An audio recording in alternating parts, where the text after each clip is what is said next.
Assalamualaikum warahmatullahi wabarakatuh. My name is Ahmad Izwan, and in this video I will explain to you about the impact of China foreign policy in South China Sea toward Australia foreign policy.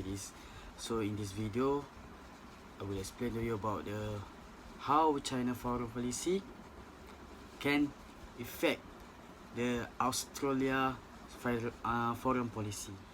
So, that China sees South China Sea as a sea that can grow their economy, and they try to claim that South China Sea is their sea, and there are many disputes that can be seen involving China, Vietnam, Malaysia, and other countries around the South China Sea.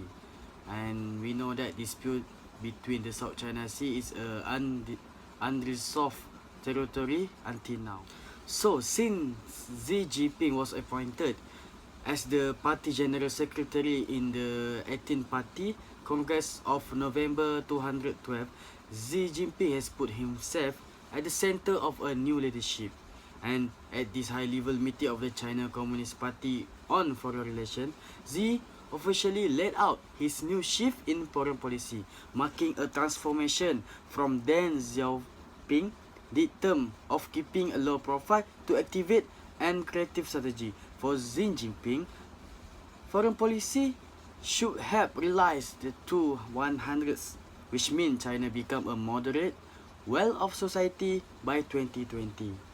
So China create a grand new strategy, certainly to attract international attention, especially on the South China Sea territory, and as good as illustrated by China to be understanding about how the influence of China foreign policy towards South China Sea.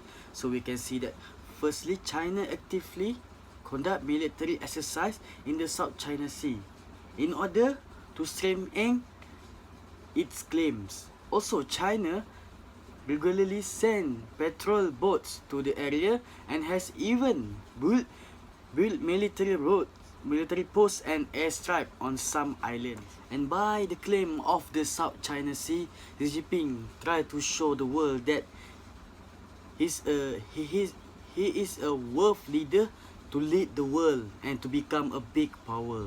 And this is how they try to show the world that South China Sea is in their territory. And we can see from this topic, due to China increasing global impact, there's been a rise in the number of domestic players in Xi Jinping politics.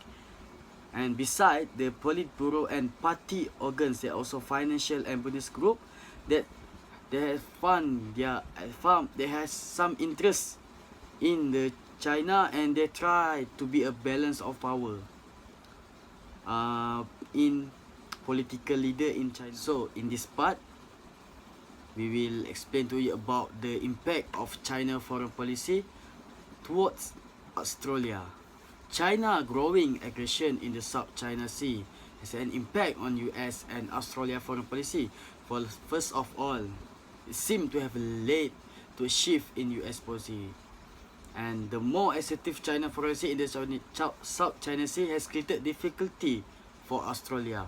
At the risk of conflict between US and China is rising, as Australia could be drawn into the unresolved territorial dispute in the South China. Even though possibility for war is low, the rapidly declining situation may in the near term force Australia to choose between its security ally and its main trading partner. So in this we can see that Australia try to be neutral. And lastly, Australia can never control the foreign policy in China. Australia is not actively involved in international problems such as the South China Sea, where Beijing feel it is at stake with core national interests. Australia can negotiate this matter with China without getting our own political interests called into question, and as a result, as now see as important interlocutors and a whole range of regional issues. So we can see that from this topic, Australia try to play it safe because US is an ally and China is a main trading partner. So both of them have benefit for China, and Australia try to play safe. Many see Australia unremarkable nature and its foreign policy in equality as obtaining the advantage of playing a role of a middle power, helping to reduce between tension between major power. For Australia, it is commitment to fundamental value